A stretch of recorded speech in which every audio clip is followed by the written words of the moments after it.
the Valley Current.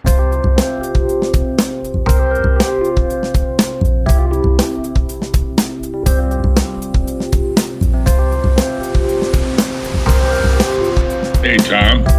Hey, how you doing? Pretty good. Are you in Boston or Peru or? I'm in Boston. Just it's been running around here. How you been? Pretty good. So that's good. We haven't gone to war with Iran, so that's good news. Yeah, I don't think we're going to war with Iran. I think that Iran will pick on us, at some point in the future. The Houthi rebels seem to be now videoing their takeover of ships, which I don't think is a good sign. Is that right?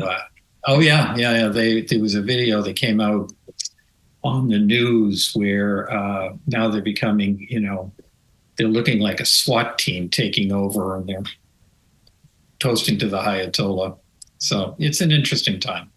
Definitely an interesting time. You're not worried about World War III. I'm surprised. No, I'm not. I'm not worried about it, truthfully, Jack, because the thing is that what I am worried about is asymmetrical warfare, which is the one-off terrorist attacks, car bombings, suicide bombings, disruption of things like cybersecurity, those types of things. You don't humiliate an enemy and expect them to take it. Right. They may pause their activities, but I think that the situation for Israel is that clearly they've manifested they are the military power in the region. Okay, in such an oppressive way, with Hezbollah and now Iran, that nobody's going to come to the rescue of Iran on a military basis. Iran's going to have to figure out a way to get out of their own mess. And one of the things that is a characteristic of that culture is patience. And the theocracy will survive, and even though it's a lot of opposition, they're still pretty well entrenched. Right. So we'll see. Your CEOs must be worried, though, because the tariff thing is not over, right? Well, as recently as today you were announcing a 50% tariff on Brazil because Trump is upset that they're litigating against their former president, which to me that's their business. I don't know what that has to do with tariffs. Right. And so, what's happening is, for us with our clients, Jack, it's the nature of the blog that we sent out earlier this week, the snap out of it concept, because at this particular point, it is so chaotic. Okay, you've got invasions of MacArthur Park with ICE and police and officers on horseback, and the only thing that was in the park was a summer camp. Right. Okay. Right. And I don't know who we're showing force to. Now, if all of a sudden we're going to have a military,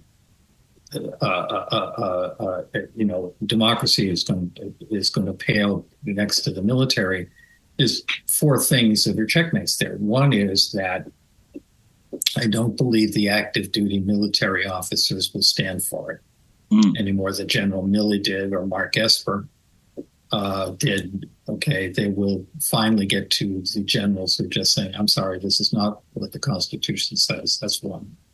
Second is, unless they remove the power to vote, which they didn't even do during World War II, you're going to see an overreaction against the administration for apparently removing civil rights, okay, which is what I would expect to see. Third is, I think you're going to see people really reacting negatively, not only to the way the chaos and the cruelty of ICE, but also the what they're giving up under this Build Back Better, the big, beautiful bill. And the fourth issue is, at the end of the day,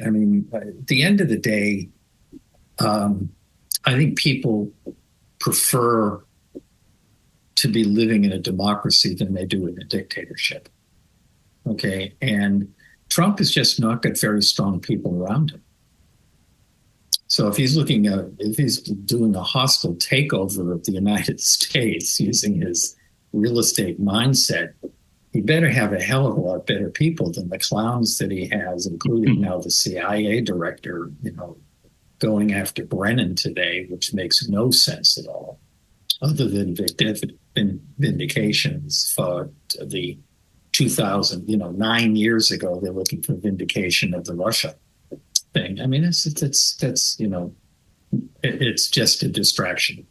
Well, what about Pam Bondi saying that she had the Epstein right there list on her desk? There's the right there on my desk. I got the list, and then all of a sudden there is no list. I mean, this might be the thing that does him in. This might be the thing that does him in. I think that I don't think it'll be this. I think that what's going to happen is he will. This is my speculation. He'll continue to be president during his term. That the Democrats will take a fairly significant portion of the House in 2026, and we'll start investigating him. Okay. Now, they may not get as far as impeachment in the Senate, but there'll be enough investigations that they'll be laying the groundwork for return of the Democrats in 2028.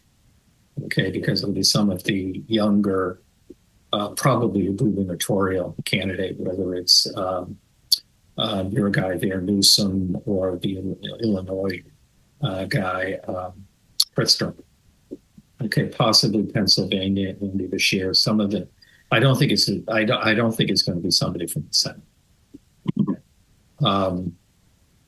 And what will happen is that the courts, which have so far been very friendly to Trump, I mean, excessively friendly, are going to start taking a harder look at some of the things that he's done. They can say, yes, you are entitled to fire anybody you want. But if they do that at the expense of the agencies, all right, then the courts have to listen to their constituency, not just look at the Constitution. They're going to have to say, the abolition of FEMA is costing people their lives. Okay, so I'm a little bit more optimistic. There's a MSNBC personality, Rachel Maddow, okay, who's probably the most outspoken critic of the administration. And right. she had a book that she wrote, which is very predictive, called Prequel, where she was going back in time. This is what we're going through right now is not new.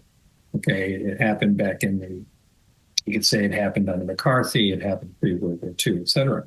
Mm-hmm. And she came to Boston when the paperback came out. And my wife and I went. Place was packed. Mm-hmm. Okay, absolute place was packed. And she just laid it out. She says, they're in the process. As soon as they got in power, they were on the road to self-destruction. Okay, the protests, the courts, just the sensibilities of the electorate and the sensibilities of the citizens. And the way they've been behaving, it makes it easy. I mean, it's not accidental. Trump's popularity polls are plummeting. I mean, they're as low as Truman's was when he left office, and Bush 1, Bush 2, So I just think that Truman said something when MacArthur was fired. MacArthur was fired, and there was this huge reaction, negative reaction towards Truman. And he made the statement, sometimes it takes a while, but the American people actually wake up to those people who are phonies. Sooner or later. Sooner or later. And yeah, I think in this case, it's taking a little too long. But, I was listening to a podcast a while ago, Kinzinger. He made the statement, which I would agree with. He said, I don't know why anybody would vote for this guy just before the election. But I think that's what's happened is people are just getting most people in the United States are not paying attention to what's going on unless it's material to them. Okay, the bill, big, beautiful bill, most people don't know what's in it. They will when their healthcare starts getting bad. They will when they're in a national disaster and there is no such thing as FEMA. They will when their neighbors get pulled off the street by masked people with assault rifles. And I think that's what's waking people up. Eventually, what's going to wake people up. I had this Kafka-esque experience over the holidays. I was out walking, listening to a podcast, and I was listening to the pain and suffering under Doge. Carter had this river blindness solution, which was working. The PEPFAR thing was working. They're discontinued. Okay. And I came home and I clicked on the news and there's a $50 million wedding in Venice. And I just blurted out to my wife, "Oh, for fuck's sake." Okay. And what happened, Jack, literally, is my wife says, "Well, how do you explain the daily deliveries from Amazon?" Right. Okay. Now, I was this close to saying, "And how do you explain the Washington Post subscription?" But, I wanted to sleep. I didn't want to sleep.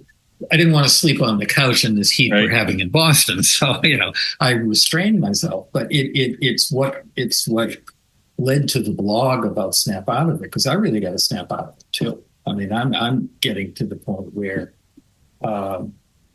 anger, revulsion, that's only going to take me so far. And it doesn't make me a good consultant when I'm talking to the CEOs saying, you got to pay attention to the fact that your associates are looking to you to break the logjam here. They are looking for you to make a declaration of intent as to where you stand. Right. Okay? And that's kind of the leading into, I think, what we're talking about right now is that's the advice we are giving our C-suite clients, which is the chaos. I mean, it can be funny to call Trump as it relates to tariffs, taco. It can be irritating to watch how cruel and chaotic the ICE deportations. It can be intellectually intriguing to think about what is the role of the Supreme Court right now. Okay, right. Is it promoting an autocracy, or is it is this really the interpretation of the Constitution? Because if that's the case, it's been dormant. And it's also an issue here of there's protests going all over the place. But at the end of the day, it is, we did reelect this guy, and he's doing everything he said he was going to do. Right. So we have to ask ourselves the question, not why did we elect him? It's, okay, is he doing everything he said he was going to do, and is he doing it the way he said he was going to do it? Yeah. The Liberation Day tariffs, everybody saw their net worth get crushed. Right. And he had to back away from that. Now he's doing it again.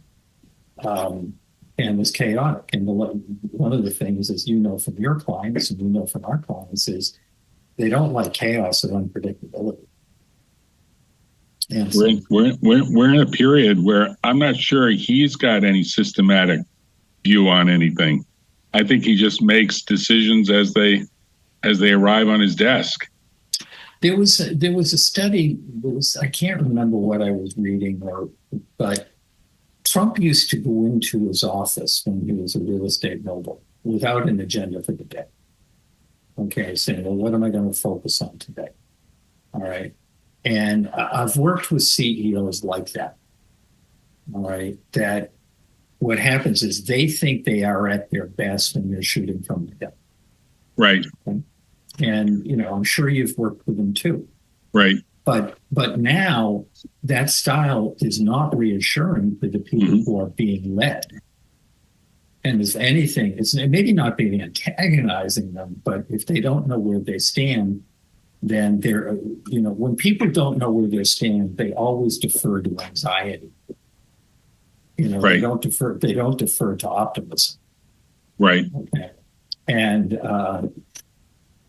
we're hearing from too many clients, and the research we're doing, we're words that that are very provocative are surfacing. It's not I'm irritated or I'm worried. It's much more forceful expressions of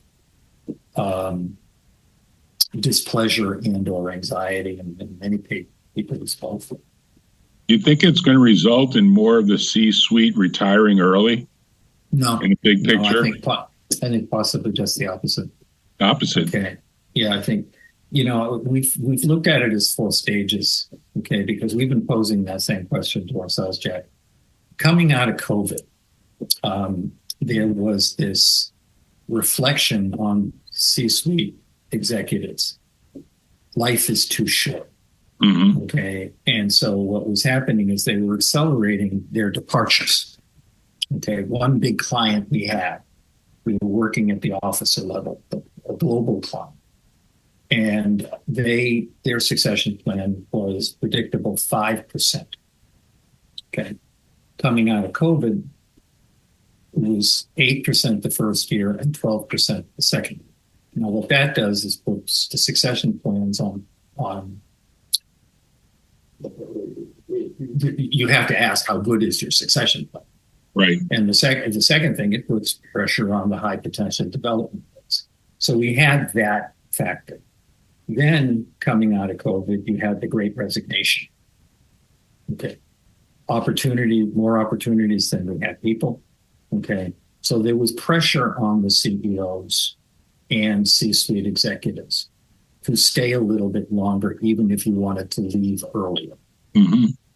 Okay. Mm-hmm. Then you had the issue here of very low unemployment, a very healthy economy under President Biden. Okay. And people were, if not committed to a company, they were committed to their careers. And they were investing in themselves, and they were trying to figure out what's next for them. Mm-hmm. Okay. And that's the stage we were in, working with executives who were contemplating leaving on our transition advisor, saying, okay, leaving to do what? Because you still have a long life runway. Right. All right. If we go back to the person we know in common, Chip Connolly, mm-hmm. One of the things, if you reduce everything that Chip is written about, it's best to have a plan than not to have a plan. Right. Okay. Yeah. And so what we're seeing right now is the disruption in the economy, the disruption on the geopolitical basis, and the disruption in terms of society and disruption in terms of democracy. So what's happening is some people who were on their way out are sheltering in place. Okay, because they don't know what the plans that they were making, how effective and functional they would be when left. Yeah, I think sometimes there's so much wealth that when the going gets tough, the wealthy C-suite exits stage left. And they say life is too short. I think that's what we were seeing. We were seeing more of it coming out of COVID. Mm-hmm. But we're seeing it less right now because of the turbulence. Okay. And you're also seeing the younger executives, okay, even though they had means, are looking for revenue producing roles now, whether it be boards or consulting firms. They're getting into social media, Substacks. Okay. Right. You and I are on this conversation. By the time this conversation ends, there'll be replaced 1,000 people who have started a podcast. Right. Including you. So, you just look at the issue here of people are trying to understand what's going on and then plan accordingly. But right now, it's the lack of understanding that has people reluctant to make serious moves in terms of their careers and their life. So you don't think about retiring, right? No. You never think about it. No, because the definition of retirement to me is a little bit different with other people, which is I mean, I woke up in France on my 75th birthday in January, and I said to my wife, 60 is the new 40. I turned 75. What's the new 75? And the response was 74.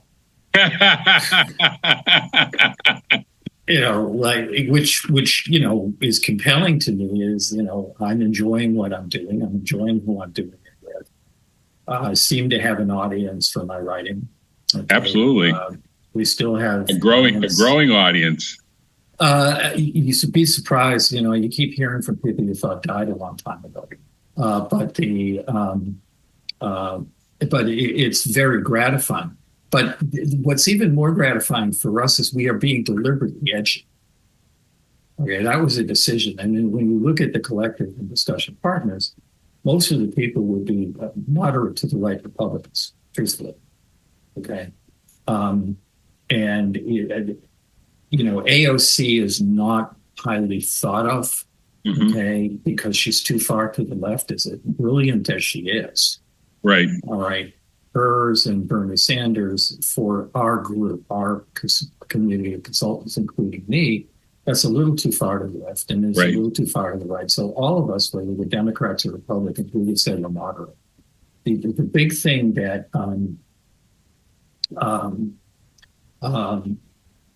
the discussion within our community, which is within the working group, it's about 60 people, is, what's the fairest tax strategy and the rights of women to make choices for their own body. Those are the two things that we have political discussions. Those are the other two we're about.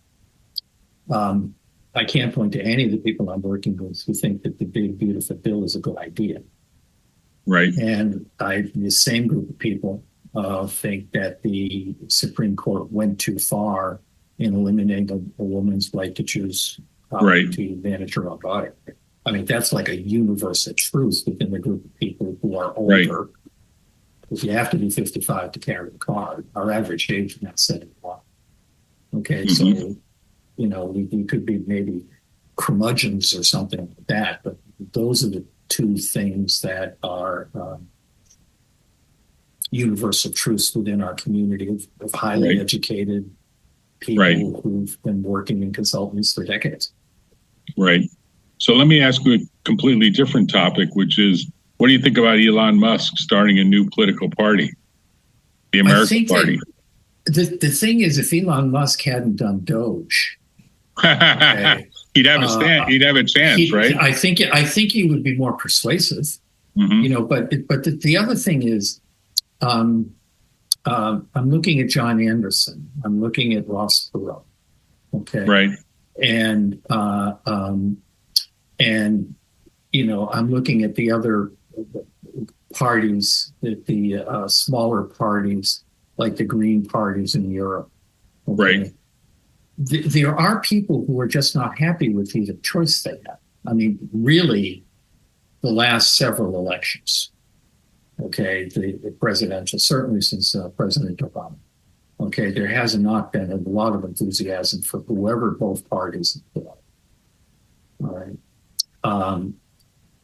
And so I think that there is a sentiment that, well, if this is the best they can do, maybe there should be a door number 3. Right. But to make that happen, that's very difficult. He's got the money. He has the money, but he also has the reputation as a disruptor and a little bit of a Waco taco. We're going to keep talking about tacos.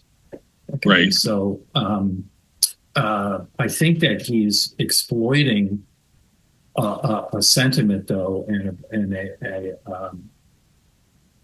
how do I describe it? I think he's exploiting a sentiment and a belief right now that the Democratic and Republican parties are not satisfying the needs of the constituents that they have. One of the things that I've been monitoring, and we're working with,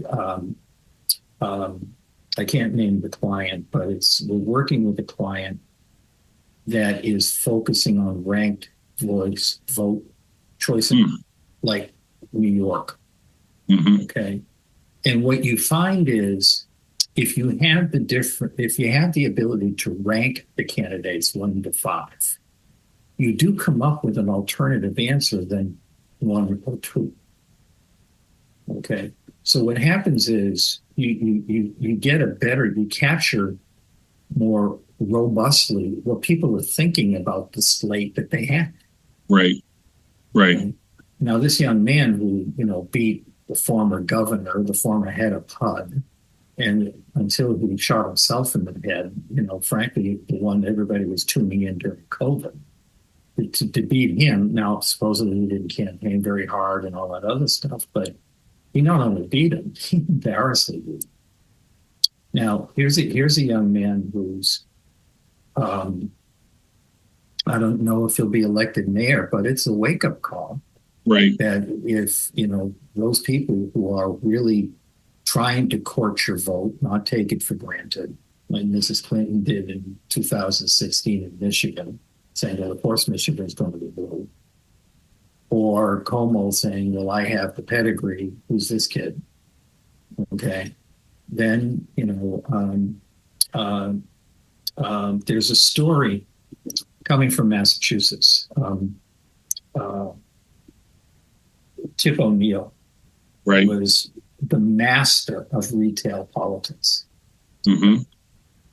And, when I was an elected official, this is a story that he was actually a friend of my grandfather's. Mm-hmm. Okay? My grandfather was older, but Mr. O'Neill was somebody who knew my grandfather. My grandfather was the mayor of the city in which I grew up in when he was 26. Nice. 1905. And so when I decided, what the hell, I'll try this. The story that I kept hearing is when O'Neill ran for, I think it was city councilor in Cambridge, he lost. Really? Yeah. And he's walking down the street and he's talking to some lady, older lady. And locally he was known as Thomas. Okay. And Thomas, I'm sorry you lost. And he said, I do not understand it. Okay. I have so many friends. And she said, I didn't vote for you. and it stopped him in his tracks. And he said, Mrs. Galuli, or whatever her name was, you changed my diapers when I was a kid. I mean, why didn't you vote for me? Right. And she said, you never asked. And this is why I think this young man in New York did so well. He was all over the place. Right. Right. Okay? He was all over the place. There's a senator here in Massachusetts, Senator Markey. And when he got his stuff, okay, I can remember sitting in a baseball game, watching, I think it was a Little League game, way back in the day. All right. Car pulls up, and I'm watching somebody trudge across, must have been 100 yards, to get to the people who were sitting in the stands. Right. Okay. Now, most people would have driven by. Mm-hmm. Versus on a hot summer day, get out of the car, walk 100 yards, and start shaking hands and introducing themselves. Right. Okay. Right. So, that retail politics piece has never gone away. Right. But I think politicians have lost sight of the fact that people do want to see you, do want to hear what you have to say. And I'm by no means a brilliant politician here, but the reason that I won office twice is because, well, once, the first time, I'll share this with you now, is I have 3 brothers, and we were all schlepping around the neighborhoods in the city, and my 3 brothers were all pretending to be me. Nice. So we appeared to be everywhere. and when the newspaper kind of glommed onto the fact that, geez, this Tom Casey seems to be everywhere, they put a picture in the paper. It was none of the 4 of us. But one of my brothers said, well, he's better looking than all of us. Let's just not tell him. So they didn't catch up to it for a couple of weeks. But that's the local politician, local office.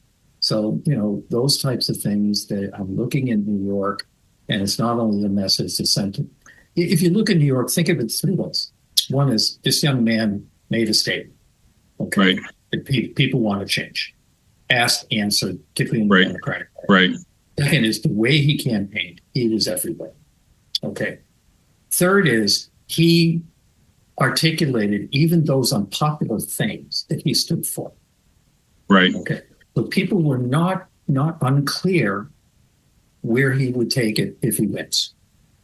And that is actually where the blog that we're talking about that just came out, the snap out of it is leaders is, people want you to declare your intentionality in terms of as leaders is to not who you think is the better president, not where you stand on social policies. They just want to understand where you think we are going as a firm during these times of chaotic times. Did you know that he was born in Kampala, Uganda? I didn't know that. We're talking about Zoran Mamdani. I knew he was. I knew he was. I knew he came. He was an immigrant. Yeah, into an Indian family. Mm-hmm. His mother is Hindu. His father is Muslim. Mm-hmm. I didn't know this. I'm just looking up very quickly here on the Wikipedia. Mm-hmm. And his family immigrated to South Africa, where he was 5 years old, and then to the United States when he was 7, settling in New York City. It's quite a story. It's quite a great American story there, right? Look at, I've been reading, voracious reader, try to read as many as possible biographies. And one just came out about Zbigniew Brzezinski called Zbig. Mm-hmm. And, I read the biography, and he came from an immigrant family. He spoke with his Polish accent his entire life. Mm-hmm. I think they immigrated to Canada, before he came here.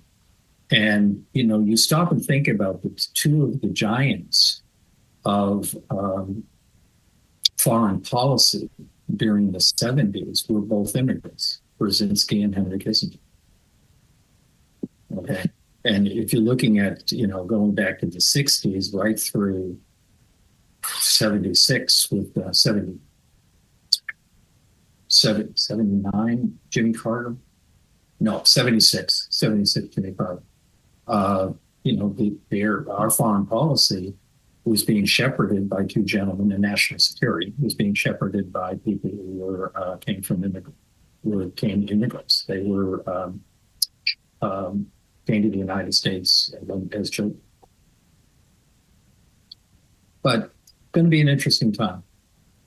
But Vance must be watching this closely because he's probably worried that this guy might run as a presidential candidate, given his success in New York, right?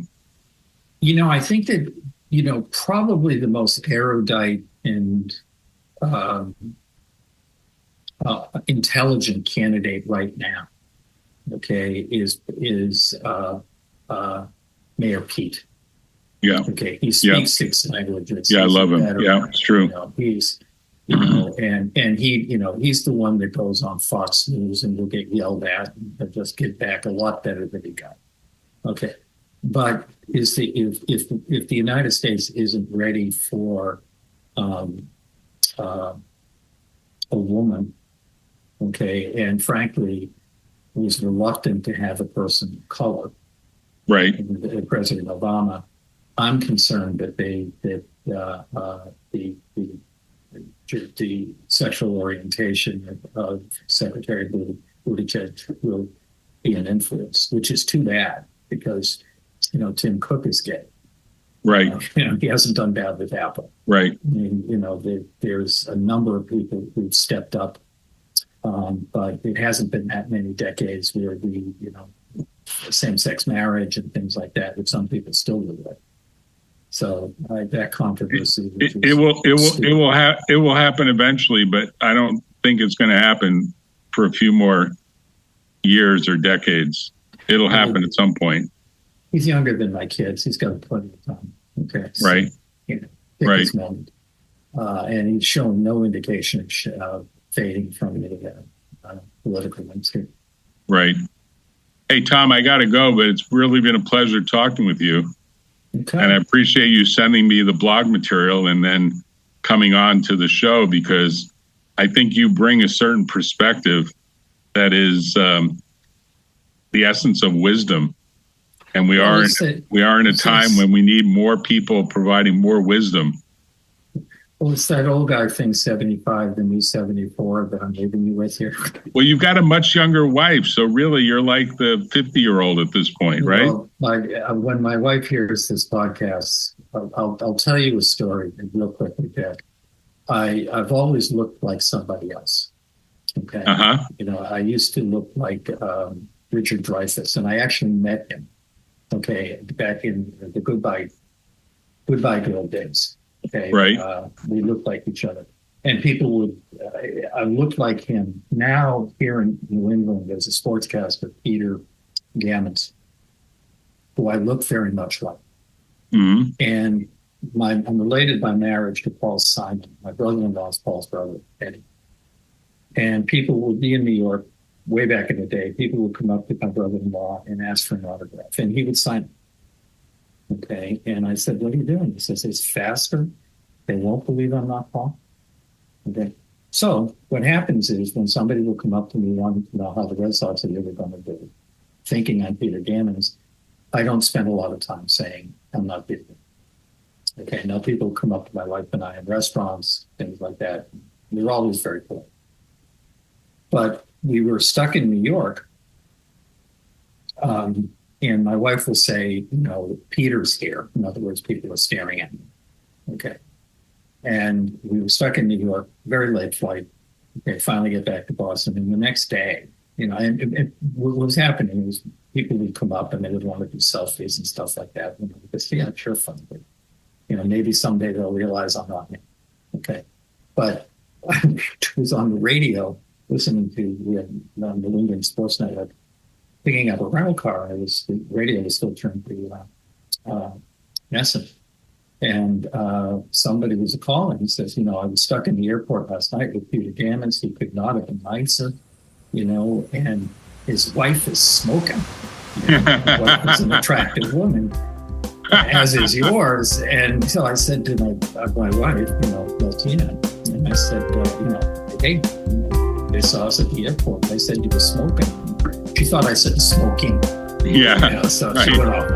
Right. Well, listen, let me know when these things are going to drop. Okay, I'll tell you. I think we have another one pending. Right? Yeah, we do.